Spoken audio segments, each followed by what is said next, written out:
se manifiesta a través de la alabanza. Invitamos a los niños. Los niños tienen algo preparado mientras nosotros estuvimos adorando, mientras nosotros estuvimos cantándole al Señor. Los niños estuvieron preparando algo también para adorar y bendecir a Dios.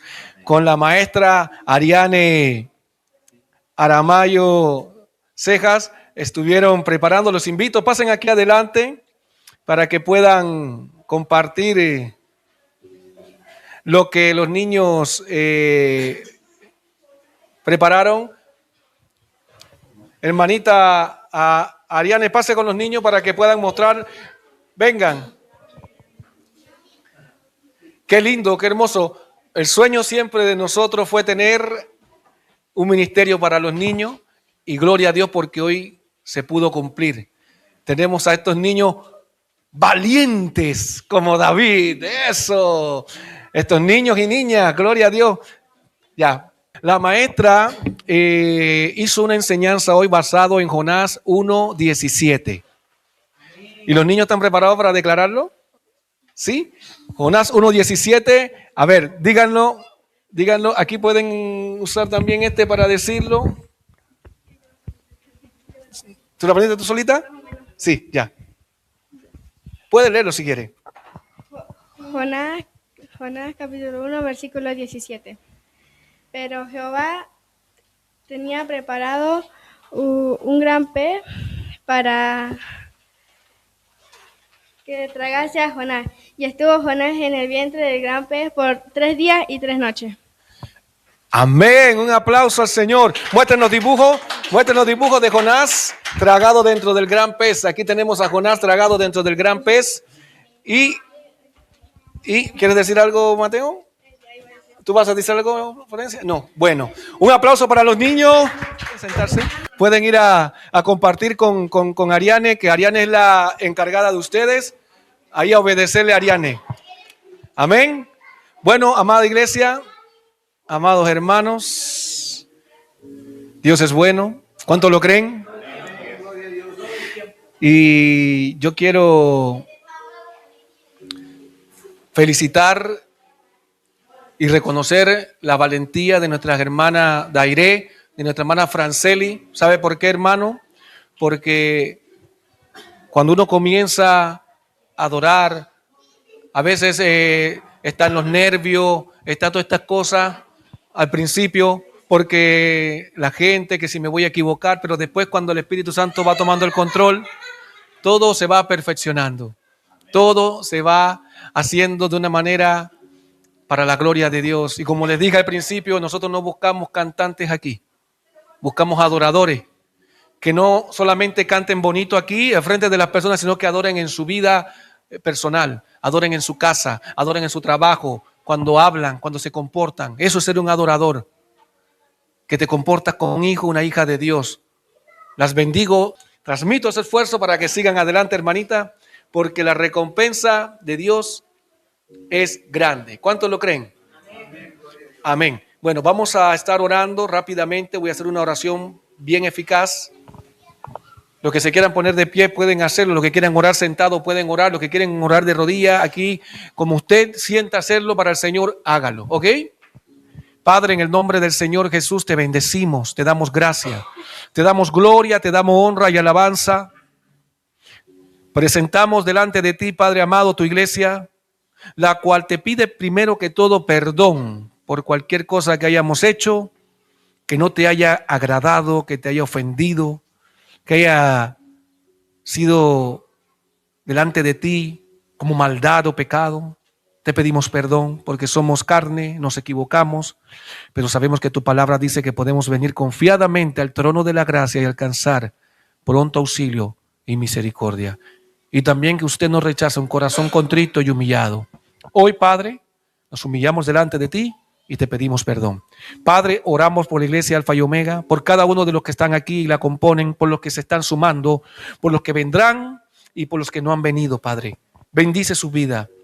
Bendecimos también la finanza de ellos, de tu iglesia, el crecimiento espiritual, a los niños y adultos, a todos los niños que estaban aquí, Padre, bendecimos su vida porque de ellos es el reino de los cielos y ellos son los futuros ministros de esta iglesia, Padre Santo. Bendecimos también a los obreros que llegarán, Padre, con llamado, con ministerio, y a los que ya están, Padre, para que los siga fortaleciendo y haciéndolos crecer. Oramos también, Padre, por las elecciones presidenciales de Chile, ahora, en noviembre, por senadores y por diputados. Especialmente queremos orar por el diputado Benjamín Lorca, Padre Santo, Insulza.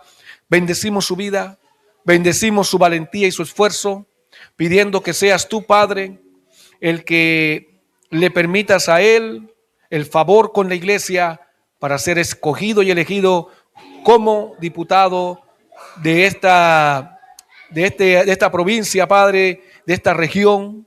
En el nombre del Señor Jesús, pon en el corazón del cristiano identificarse con el hombre que teme a Dios, Padre Santo. En el nombre del Señor Jesús, oramos también por la familia Aramayo Cejas, mi hermano Asensio como representante, la hermana Anselma, sus hijos, sus nietos, sus hijas. Bendícelos, Padre. Traes en ellos una relación íntima contigo, Padre. Quebranta al que tengas que quebrantar, Padre Santo, y bendice al que tengas que bendecir. Fortalece al que necesita fuerza, en el nombre del Señor Jesús. Oramos por la hermana también Gloria Flores hasta Panamá, por ese cáncer, para que usted siga obrando a favor de su vida. También, Padre amado, seguimos orando por la hermana Aurora Molina, por su finanza y ahora por esa hernia que le descubrieron, Padre, en un examen. Que sea tu voluntad, Padre, y confirma si es así, y si no es así, también confirma para darte gloria por ese milagro. Oramos también por los trabajos justos para tus hijos e hijas y para todos, que no haya abuso, ni siquiera en el pago, ni en la forma tampoco de trabajar. Bendecimos a cada uno de ellos. Bendecimos también, Padre, la familia Ponce, Arteaga, Cardoso en Chile y también en Bolivia. A cada uno de los descendientes de los hijos familiares de nuestra hermana Miguelina, los bendecimos allá en Bolivia. Sabemos que están pasando momentos difíciles, pero usted bendice a su hijo en medio de la escasez, en medio de la sequía y en medio del desierto, como lo hiciste con el pueblo de Israel. Bendecimos también, Padre Santo, la vida de mi hermano Moisés acá y a su familia como representante de esta casa. También, Padre, en el nombre del Señor Jesús, oramos por Dylan Miranda. Presentamos su corazón, Padre Santo, para que sea alineado a tu propósito, trayendo en él arrepentimiento, trayendo en él, Padre bueno y Padre Santo, un conocer de tu palabra. Y pedimos en el nombre del Señor Jesús verlo sentado aquí con su mamá, recibiendo tu palabra, Padre Santo. Oramos por José Abayay y Rigoberto Valdivia, Padre, por toda adicción de droga que los tiene atado, para que en el nombre del Señor Jesús sean podridos los yugos y que ellos sean libres, Padre amado, de esas cadenas, de esas cárceles donde Satanás los tuvo tanto tiempo. Por fe declaramos que son libres. Por fe, Padre, ponemos la mirada en lo que no es como si fuese, la confianza en tu promesa de que ellos son libres, Padre, en el nombre del Señor Jesús. Padre, también queremos orar por Francisco Cuevas Escalona, por esa capacitación que tiene. Dale la inteligencia, la sabiduría para que salga, Padre, con un puntaje excelente, para que salga aprobado. Pero también oramos por tu relación con él, Padre, para que así mismo como se esfuerza para la capacitación, también haya un encuentro contigo y se esfuerce para buscarte a ti, Padre Santo. Oramos también por la hermana Rosa Escalona, por salud física, emocional y espiritual. Ministra su vida, ministra sus pensamientos, ministra lo que hay en su corazón, Padre, echando fuera lo que no es tuyo y dejando solamente lo bueno que es tu Espíritu Santo en su vida para que le guíe, en el nombre del Señor Jesús. Oramos también, Padre Santo, por la familia Maestre Pérez hasta Venezuela y aquí en Chile también. Abre puerta, bendice. Padre amado, en el nombre del Señor Jesús, trae a su vida, Padre Santo, lo que necesitan, no lo que quieren, sino lo que necesitan, Padre. Para que tú, Padre, le guíes siempre, en el nombre, sobre todo nombre, el nombre del Señor Jesús. Amén y amén. Bueno, vamos al mensaje de esta semana que se titula Fuera de contexto. Ese es el título del mensaje para esta semana. Les voy a pedir que estén lo más atentos posible a la palabra, ya que es una palabra de mucha bendición, de mucha sabiduría, de mucho conocimiento. Es una palabra, ¿saben qué? Que les va a traer a ustedes claridad, les va a traer a ustedes revelación de muchas cosas que hoy se están enseñando fuera de contexto. Y para respaldo de la palabra de hoy tenemos Apocalipsis 22, 18 al 19. Dice: yo testifico a todo aquel que oye las palabras de la profecía de este libro. Si alguno añade a estas cosas, Dios traerá sobre él las plagas que están escritas en este libro. Y el 19, y si alguno quitare de la palabra del libro de esta profecía, Dios quitará su parte del libro de la vida y de la santa ciudad y de las cosas que están escritas en este libro. Ok. ¿Qué significa fuera de contexto? Vamos a comenzar por eso. Buscando el significado de la palabra fuera de contexto, porque la palabra fuera de contexto es una palabra compuesta por dos palabras: fuera y contexto. Un texto que está fuera de contexto es aquel que se analiza o interpreta sin tener en cuenta el entorno o las circunstancias en las que fue escrito o pronunciado. Esa es una explicación sobre el significado de la palabra fuera de contexto. Ahora vamos a hacer un análisis a esta lectura de Apocalipsis 22, 18 al 19, pero vamos a entender qué es el contexto para poder hacer ese análisis.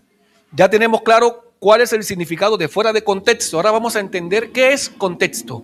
Contexto es un conjunto de circunstancias en que se produce el mensaje, lugar y tiempo, cultura del emisor y receptor, etcétera, etcétera, etcétera, y que permite su correcta comprensión. Eso lo tenemos que tener claro. ¿Por qué? Porque vamos a usar de aquí 6 cosas importantes para analizar el contexto de esta palabra y de toda la que vamos a escuchar, y no predicar un mensaje fuera de contexto. Amén. Vamos a usar circunstancia, lugar, tiempo, cultura, emisor y receptor. Esos 6 puntos vamos a usar hoy para entender este mensaje y para cuando usted lea la palabra pueda entender todo lo que usted lee con estos 6 puntos y usted lo puede anotar. Usted se va a poner a leer la Biblia en su casa, lea la Biblia, pero ponga en un cuaderno esos 6 puntos que están allí. Ahora vamos a hacer con estos 6 puntos un análisis al verso 18 al 19 del capítulo 22 del libro de Apocalipsis. Circunstancia. ¿Cuál es la circunstancia de esta lectura? La circunstancia de esta lectura es el exilio del apóstol Juan. Esa es la circunstancia. Esto se dio en el exilio del apóstol Juan en la isla de Pasmo. Lugar, isla de Pasmo. Entonces, nos ponemos a leer Apocalipsis. Yo testifico todo aquel que oye estas palabras. ¿Cómo se dio esta palabra? Se dio cuando el apóstol Juan estaba exiliado en una isla. Estaba en el exilio, el lugar, la isla de Patmos. Entonces, tiempo. ¿Qué tiempo fue este? Fue un tiempo profético. Amén. Fue un tiempo profético, porque este libro es un libro profético. Las cosas que están escritas en este libro son pura profecía pura que dio el Señor Jesucristo a través también de sus ángeles. Y también la dio Él directamente. O sea, en esta profecía se involucró el Señor Jesús y los ángeles para hablarle a Juan en una revelación. Por eso es un tiempo profético. ¿Qué cultura era? Es importante la cultura. Era una cultura judía y gentil. ¿Y por qué era cultura judía y gentil? Les voy a responder. ¿Saben por qué? Porque ya había muerto Jesucristo. Y al morir Jesucristo, el pueblo que no era pueblo, ahora era pueblo. Él murió ¿por quiénes? Por todos. Entonces la palabra de la Biblia del nuevo pacto es ¿para quién? Para todos, tanto judíos como gentiles. Entonces, esa era la cultura. ¿Quién fue el emisor? El emisor fue el Señor Jesucristo y un ángel. ¿Y cómo yo sé que el emisor era el Señor Jesucristo y un ángel? Váyase en Apocalipsis 22:16. Estamos en el mismo capítulo. No nos estamos saliendo del contexto. Nos mantenemos dentro del contexto. Apocalipsis 22:16. Mire lo que dice Apocalipsis 22:16. Unos versitos nada más atrás. Dice: yo, Jesús, he enviado mi ángel para testificarles estas cosas ante ¿quién? Ante las iglesias. Ante las iglesias. Yo soy la raíz del linaje de David, como la estrella resplandeciente de la mañana. O sea, aquí Jesús está diciendo: yo envié mi ángel a testificarle esto, no a cualquiera, no al mundo. ¿A quién? A la iglesia. Entonces, dentro del contexto, esta palabra es para la iglesia. Es para nosotros. No es para el mundo. Entonces, ahí me mantengo dentro del contexto de que lo que aquí se está dando es para nosotros, el cuerpo del Señor Jesucristo, la iglesia. ¿Y quién la dio? El ángel que envió el Señor a hablar con el apóstol Juan. ¿Dónde? En la isla de Pasmo. ¿Cuándo? Cuando él estaba exiliado. ¿En qué tiempo? En un tiempo profético. Porque esta palabra todavía no se cumple. Porque este libro se va a cumplir cuando la profecía sea completada en su totalidad. Ahora, ¿quién es el receptor de la palabra? Ya se lo dije, amén, la iglesia. Pero ¿a través de quién? Del apóstol Juan. Él fue el receptor principal que recibió la revelación y él la transmitió ¿a quién? A la iglesia, a nosotros. Ahora, esto sería un breve ejemplo de una lectura correcta y el uso correcto del contexto dentro de una explicación y de un análisis a un verso bíblico o a dos versos bíblicos de la palabra de Dios. Aquí no nos hemos salido del contexto. ¿Me explico? Aquí nos hemos mantenido dentro de lo que el Señor Jesús quiso decir. Nos hemos mantenido dentro de lo que el Señor Jesús informó, transmitió a la iglesia a través del apóstol Juan y del ángel que él envió. Ahora, vamos a analizar algunos versos que están fuera de contexto para que podamos adquirir sabiduría y conocimiento. Primer punto, fuera de contexto: hacer pacto con Dios a través del dinero. Esto lo vamos a ver con los 6 puntos que hemos analizado. Vamos a leer Génesis capítulo 28, verso 20 al 22. Dice así: e hizo Jacob voto diciendo: si fuera Dios conmigo y me guarda en este viaje en que voy, y me da pan para comer y vestido para vestir, y si vuelvo en paz a casa de mi padre, Yahvé será mi Dios. Y esta piedra que he puesto por señal será casa de Dios. Y de todo lo que me dé, el diezmo apartaré para ti.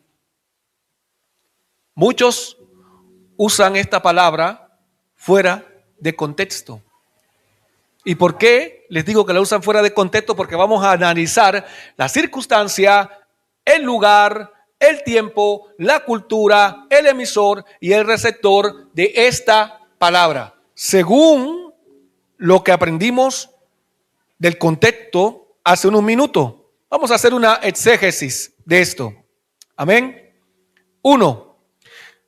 ¿Cuál fue la circunstancia en que se dio esta palabra? Esta palabra se dio cuando Jacob huía de Esaú. En esa circunstancia se dio esta palabra. Jacob estaba huyendo de su hermano Esaú porque le había robado la primogenitura, porque le había robado la bendición de su padre, y él estaba huyendo porque su hermano lo quería matar. Entonces, esa es la circunstancia en la que se da esta palabra. No se da porque Jacob estuviera bien, no se da porque Jacob de su corazón deseara hacer esto para Dios, no. Incluso él condiciona a Dios, que si él va con él, entonces él hace eso. Entonces, circunstancia, Jacob huyendo ¿de quién? De su hermano Esaú. Lugar, esto se dio en Betel. Allí se dio esto en el desierto. Tiempo, en la época de los patriarcas. Ese fue el tiempo en que se dio esta palabra, en la época de los patriarcas. ¿Y cuál era la época de los patriarcas? La época de Abraham, Isaac y el que estaba huyendo, Jacob. Él era parte de los patriarcas sin darse cuenta en ese momento. Incluso él ni siquiera adoraba a Dios ni conocía a Dios de una forma personal. Él había escuchado que había un Dios de Abraham, un Dios de Isaac, que era su padre, pero él no tenía relación, él no conocía a ese Dios. Ahora, ¿en qué cultura fue esta palabra? En una cultura hebrea judía. Ahí no están los gentiles. Era una cultura hebrea judía porque Dios había hecho pacto ¿con quién? Con Abraham, el papá de su papá. ¿Quién fue el emisor de esta palabra? Fue Jacob. Jacob fue el que declaró esta palabra. ¿Y quién era el receptor? Según Jacob, Dios. Porque él estaba diciéndole a Dios, hizo Jacob voto diciendo, si fuere Dios conmigo. O sea, él está diciendo, si fuere. Él no está diciendo que yo lo voy a hacer aunque no vaya. Él está diciendo, si fuere Dios conmigo y me guarda en este viaje que voy y me da pan, o sea, me alimenta, me da pan para comer y vestido para vestirme, y si vuelvo, o sea, que ni siquiera eso es suficiente, dice, y si vuelvo en paz a la casa de mi padre, Yahvé será, ¿qué? Mi Dios. Entonces no era su Dios. No era su Dios. Y muchas personas usan esto para que usted haga ¿qué? Pacto. Pacto. Venga, pacte. Venga, traiga 5,000 pesos y pacte. Venga, traiga 20,000 pesos y pacte. Venga, traiga 100,000 pesos y pacte. Hay un canal en Centroamérica que se llama Enlace. No sé si acá en Chile lo verán o se verá, se llama Enlace. Es el canal, uno de los canales que deja tan feo el evangelio, porque todo es plata en ese canal. Hacían unas maratones durante una semana pidiéndole plata a todo el mundo a nivel mundial, hermano. Se lo digo porque yo estoy hablándole que de hace años está en Costa Rica ese canal. Y todo era plata. ¿Y quiénes son los que llamaban para ese canal? A Cachiluna, a Guillermo Maldonado, a Tommy Moya, a un montón de pastores que andaban en la onda de la prosperidad.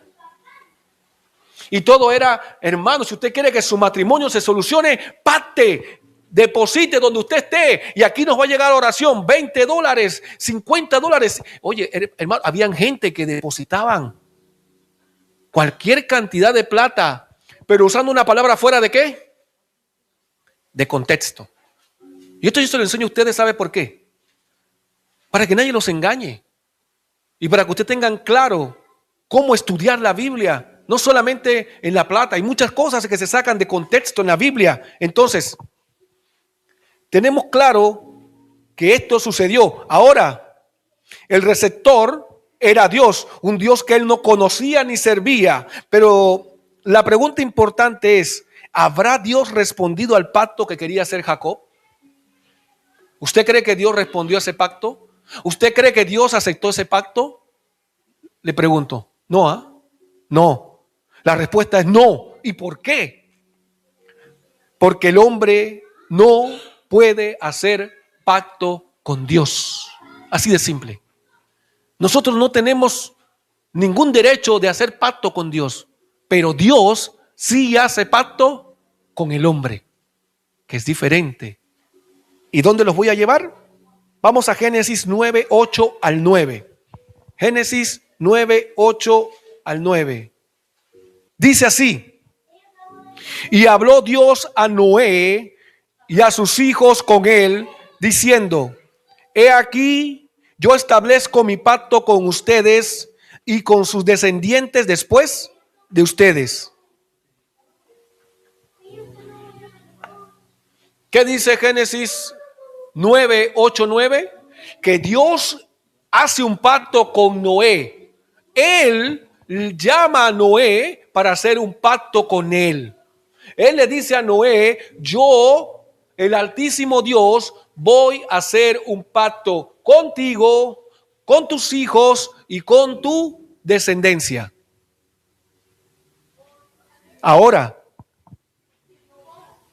Dios dice: yo establezco mi pacto con ustedes y con su descendencia. Pero ¿dónde me lleva esto? Me lleva a Génesis 15, 18. Vamos a Génesis 15, 18. ¿Por qué? Porque las palabras que se sacan fuera de contexto no tienen respaldo bíblico, pero las palabras que están dentro del contexto de la palabra tienen un respaldo bíblico. Dice Génesis capítulo 15, verso 18. En aquel día hizo Dios un pacto con Abraham, diciendo: a tu descendencia daré esta tierra desde el río de Egipto hasta el río grande, el río Éufrates.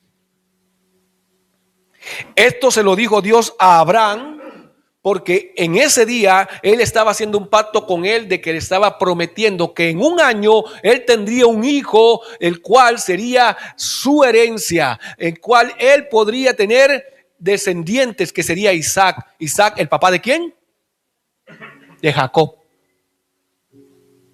¿Ven cómo la palabra va dentro del contexto desde Génesis hasta este punto? Nunca el hombre puede condicionar a Dios. Nunca el hombre puede decirle a Dios: si tú me das esto, yo te doy aquello. No cometamos ese error. Nunca vengamos a la iglesia diciendo: Dios, yo te voy a dar estos 20,000 pesos para que tú hagas esto por mí. Dios no funciona así. Dios no se mueve por tu plata. Dios no necesita tu plata.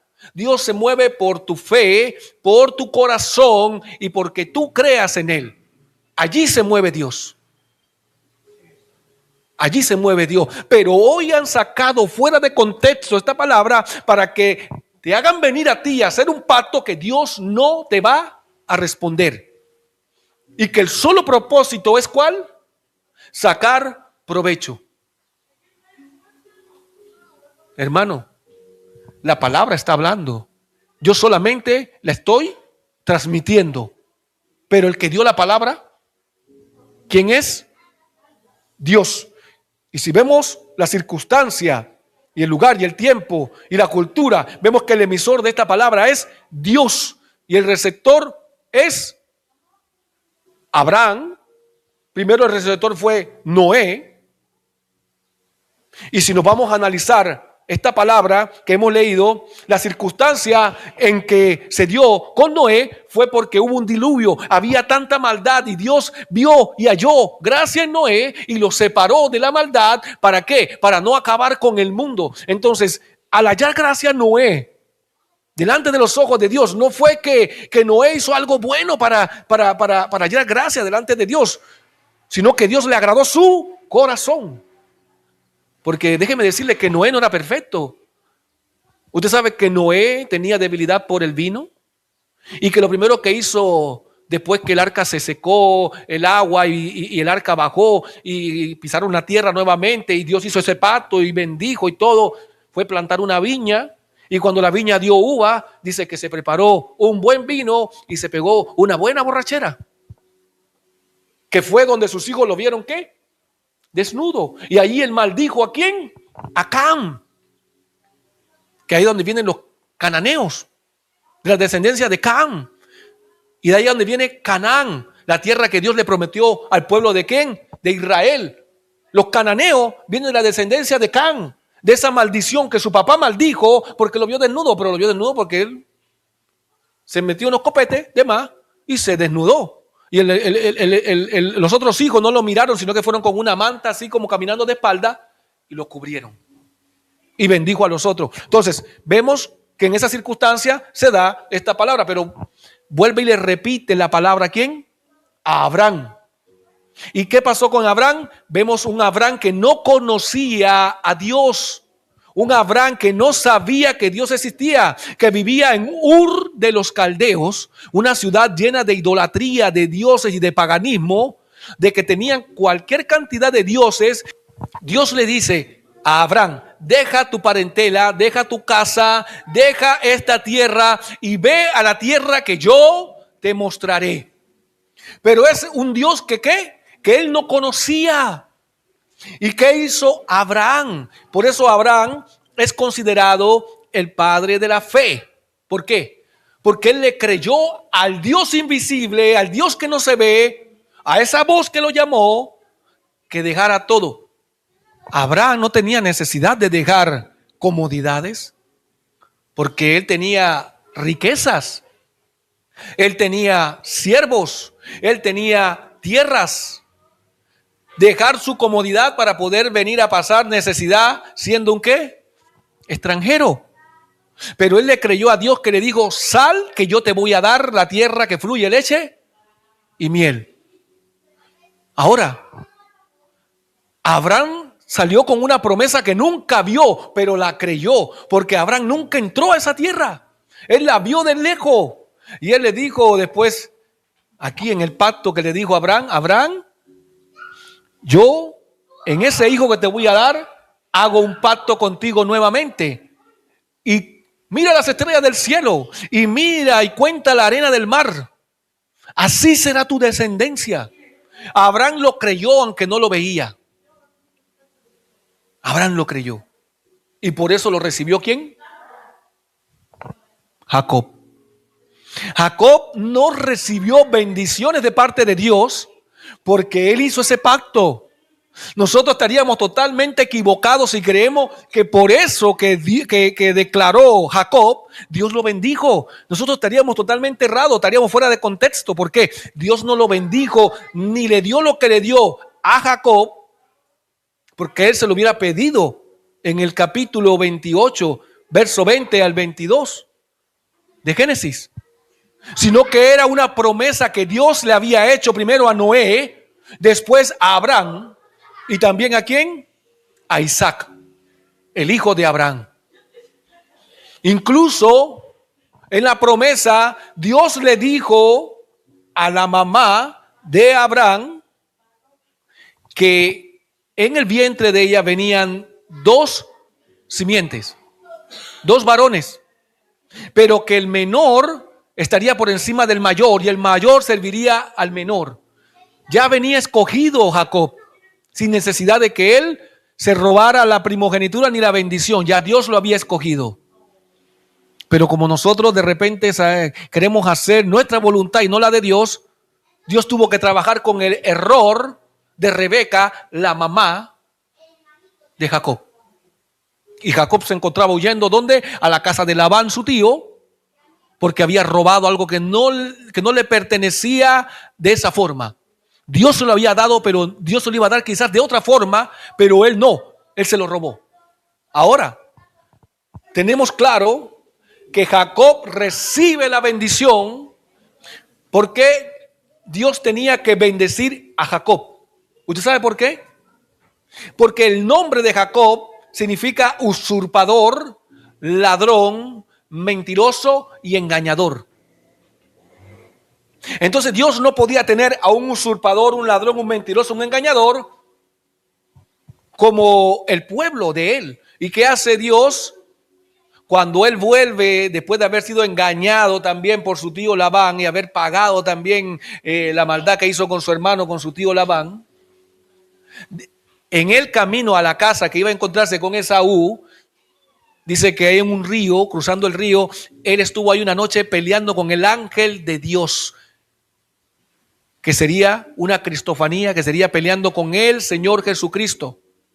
Y ahí fue donde el ángel de Dios dice que lo agarró por aquí, por la coyuntura, y lo dislocó, y él quedó cojo, que tenía que caminar con un bastón, con un cayado. Y Jacob le decía, no te suelto hasta que me bendigas. ¿Y qué hizo el ángel? Ya, te voy a bendecir. ¿Cuál es tu nombre? Yo me llamo Jacob. No será más tu nombre Jacob, sino que serás llamado Israel, porque ese era el nombre que Dios quería para su pueblo. Israel, que hasta hoy en día es el pueblo de Dios, agregando al otro pueblo que no era pueblo y que hoy es pueblo, nosotros. Vamos al siguiente punto, que es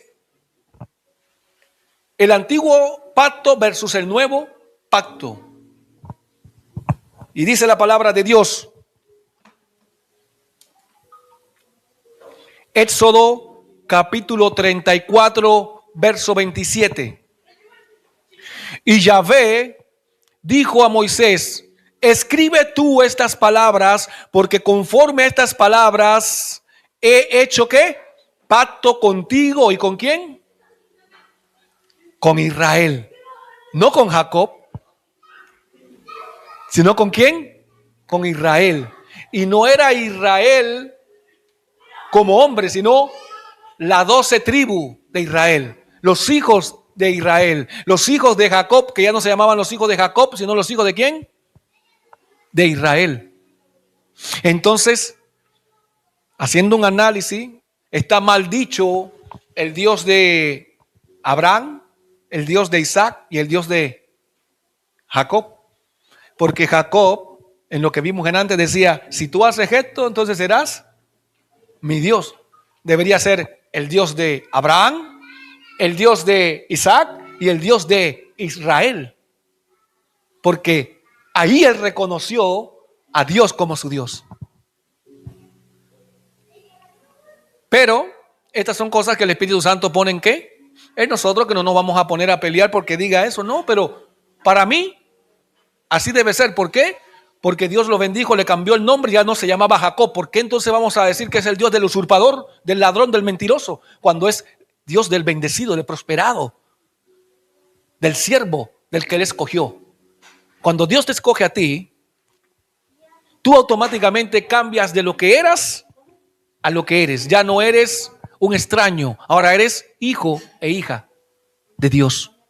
Y usted sabe que Dios le gusta cambiarle el nombre a sus hijos. ¿Usted sabe eso? La Biblia muestra a mucha gente que le cambió su nombre, pero usted sabe que en el libro de Apocalipsis dice que Dios tiene una piedrecita blanca escondida con un nombre nuevo para cada uno de nosotros. ¿Sabía eso? O sea que Dios también nos va a cambiar a nosotros el nombre allá. Si alguno de ustedes no está contento con su nombre aquí en la tierra, no se preocupe, que ese no va a ser el nombre con que lo van a llamar allá. Yo no estaba contento con uno de mis nombres, me lo quité. Por ejemplo, hermano, yo me llamaba Amer Gaddafi. Imagínense, me veían en el aeropuerto y pensaban que era un terrorista. Ya viene uno de los que tiró la bomba a la Torre Gemela. Por eso me lo quité, porque exactamente por eso, por lo que pasó en las Torres Gemelas. Porque yo trabajaba como ejecutivo de venta internacional y viajaba a El Salvador, viajaba a Honduras, viajaba a Ecuador, viajaba a varios países a asesorar, y cada vez que viajaba me retenían horas y horas para investigarme, hasta que me aburrí y dije, me voy a quitar el Gaddafi, y me quedé solo con ¿qué? Amer Barría Molina. Esa es la historia de su pastor. Entonces ahora soy solo Amer Barría Molina y esperando mi nombre que tiene Dios ahí en esa piedrecita blanca escrito para el día que esté delante de Él. Cada uno de ustedes tiene un nombre nuevo. Así que si no le gusta su nombre, no se preocupe, que ese no es para toda la vida, no es eterno. Ese se va a quedar aquí en la tierra. Quizás anotado en una cruz o en una lápida, pero de ahí no va a pasar. Allá Dios le va a dar un nombre nuevo a cada uno de nosotros. Ahora, el antiguo pacto se dio aquí, en el monte de Sinaí, con Moisés. Y dice Dios, y Yahvé dijo a Moisés, escribe tú estas palabras, porque conforme a estas palabras he hecho pacto contigo y con Israel. Analicemos la circunstancia.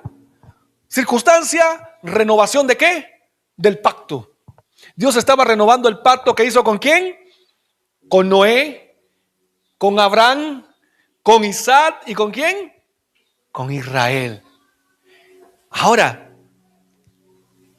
lugar de este evento, el monte de Sinaí o el monte de Dios.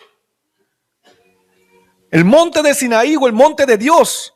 Tiempo, a los 40 años del pueblo de Israel en el desierto. Cultura israelita con una nueva cultura. ¿Sabe por qué? Porque ya no era la cultura hebrea. Ya no eran los hebreos que eran antes.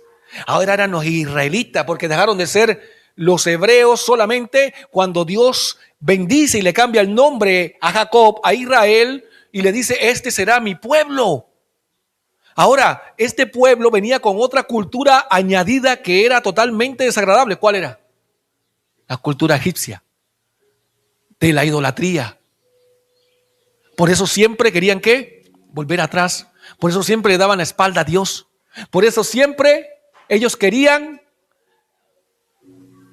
mirar a los ídolos e hicieron un becerro para adorar cuando Moisés se demoró hablando y haciendo este pacto, porque esto que está aquí, que Dios dice, haré pacto contigo y con este pueblo, Israel, estaba haciendo cuando Moisés estaba a los 40 días allá arriba buscando el pacto de las tablas de la ley. Y el pueblo estaba acá abajo, ¿qué? Adorando un becerro de oro. Entonces, emisor, Dios. Y receptor, Moisés. ¿Y el pueblo de qué? De Israel. ¿Por qué le estoy explicando bien detallado esto, hermano? ¿Sabe por qué?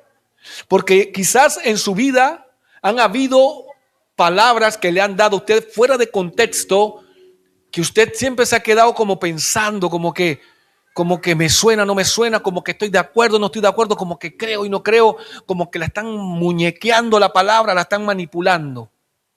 Y usted le va a quedar claro hoy, para cuando usted lea la Biblia, no la lea fuera de contexto, sino que, y cuando usted escuche un predicador, lo analice y lo medite a él, si está dentro del contexto o está fuera del contexto de la palabra.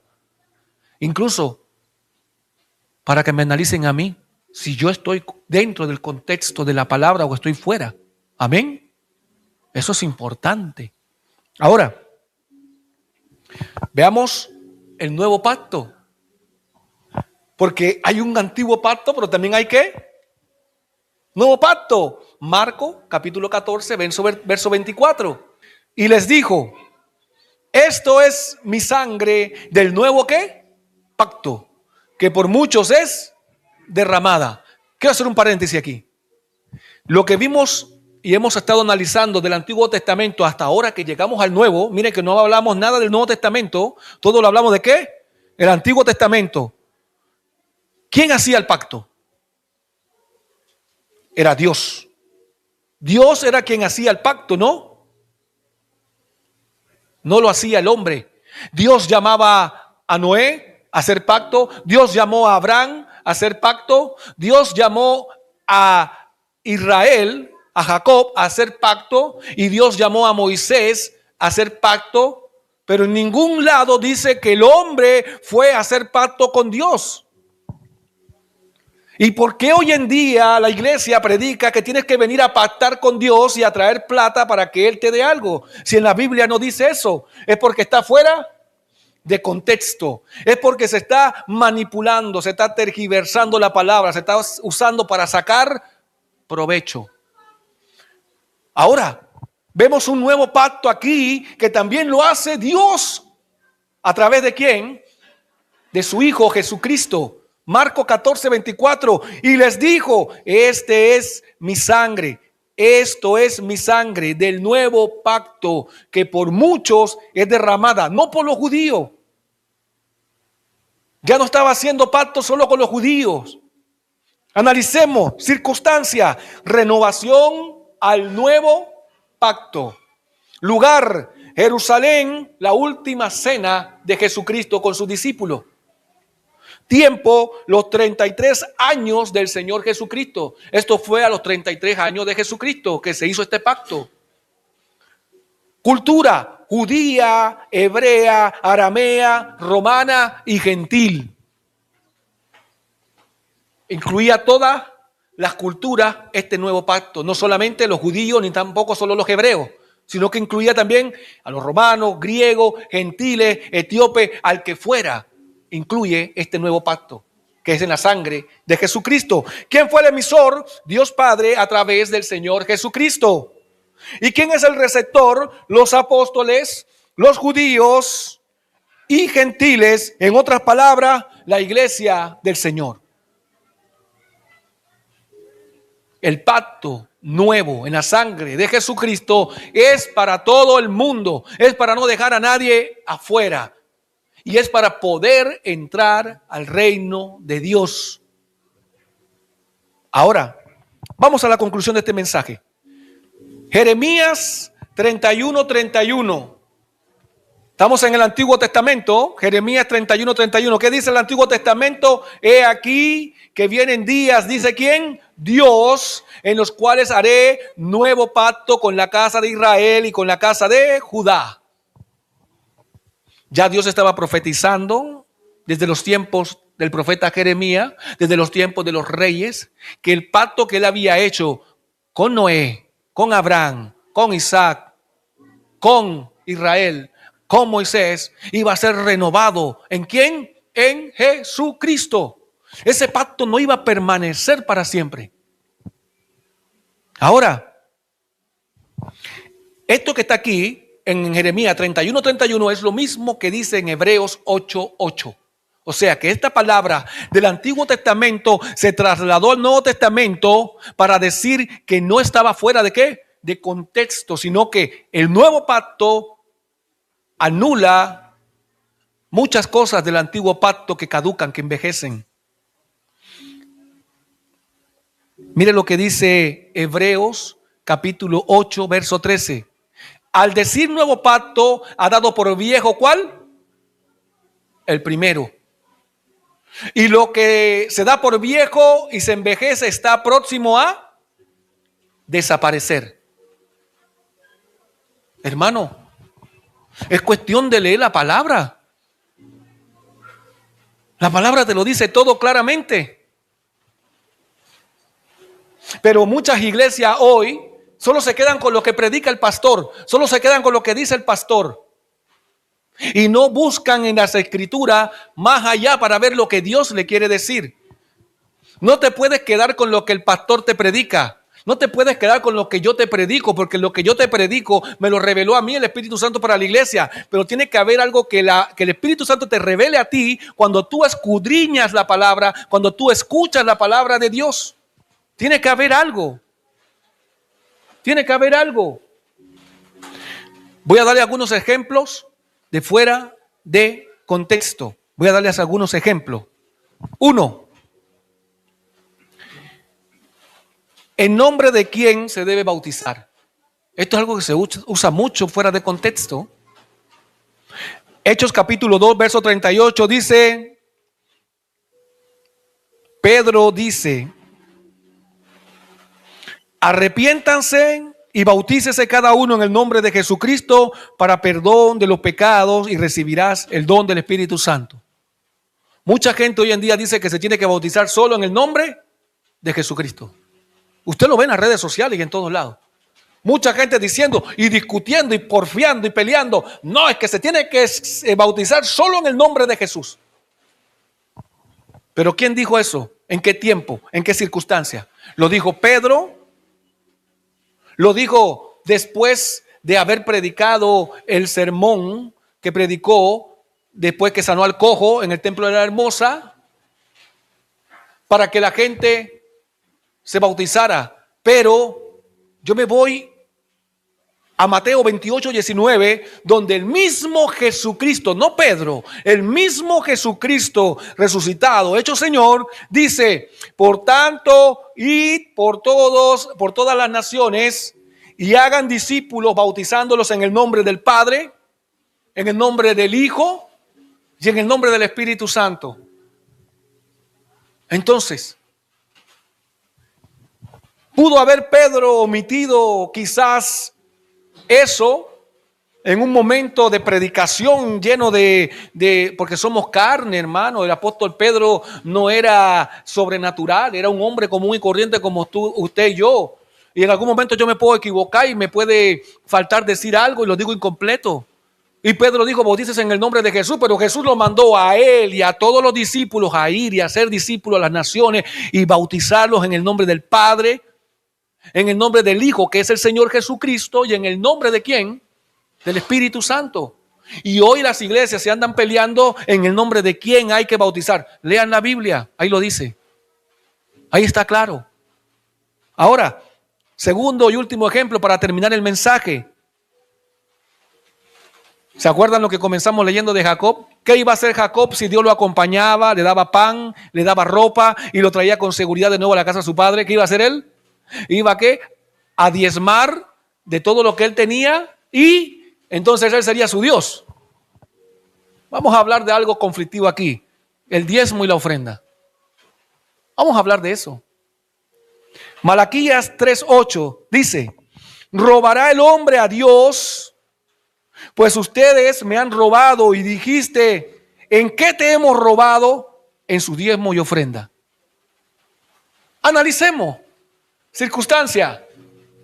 Eso fue Malaquías diciéndoselo al pueblo de Israel. No existía nuevo pacto en ese momento. No existía Jesucristo en la tierra en ese momento. Estamos hablando del pueblo de Israel que tenía una ley, un pacto que todavía no había envejecido porque no había llegado el nuevo pacto. Estamos hablando de un pacto antiguo. Un pacto que se dio en el monte de Sinaí a través de Moisés con el pueblo de Israel, en el cual Dios le decía: den el diezmo y las ofrendas. ¿Y por qué Dios decía que dieran el diezmo y la ofrenda? ¿Por qué? Porque Él no le dio heredad a los hijos de Aarón, a los levitas. No le dio heredad, sino que Él dijo: yo soy la heredad de este pueblo y ellos me servirán a mí en el tabernáculo. Entonces, como ellos no tenían heredad, no tenían tierra como le fue entregada a todas las tribus de Israel, no tenían riqueza, ni podían sembrar, ni plantar, ni cosechar, sino que ellos se dedicaban ¿a qué? A trasladar el arca, a armar y desarmar el tabernáculo, y después cuando Salomón hizo el templo, a mantener el templo, a tener cantores, adoradores, ministros, de todo esto. Ellos necesitaban vivir de algo, ¿no?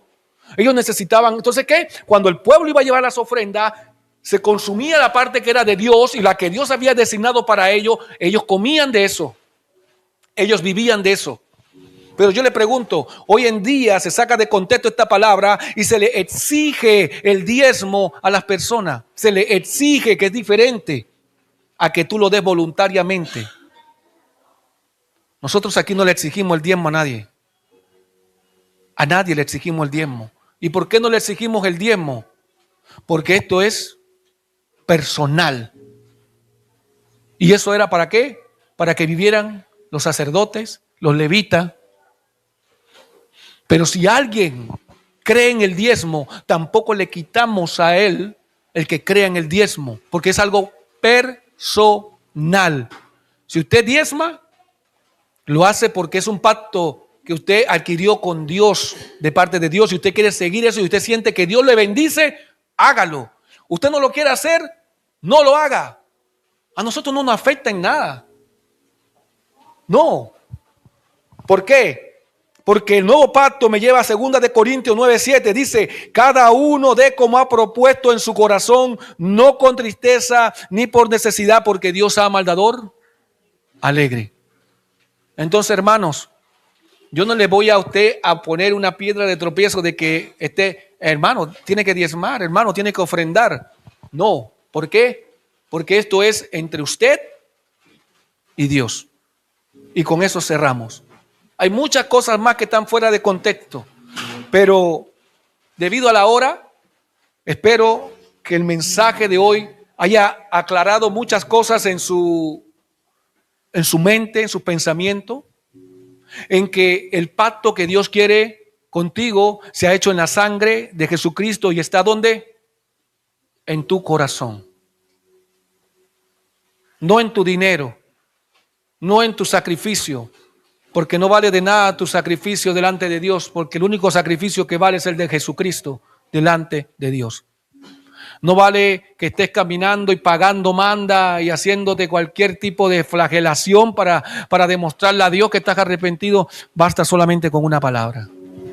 Iglesia, vamos a pedir a nuestro hermano Moisés que bendiga la ofrenda. Hermano Moisés, ore por las ofrendas, bendiga las ofrendas. Padre, te pido en esta hora que bendigas las ofrendas, para que todo aquel que dio con el corazón para ti, Señor, sea prosperado, que tú lo bendigas, Señor, en todas las áreas. Padre, te pedimos bendición para este lugar, Señor. En el nombre de tu Hijo Jesucristo, amén y amén.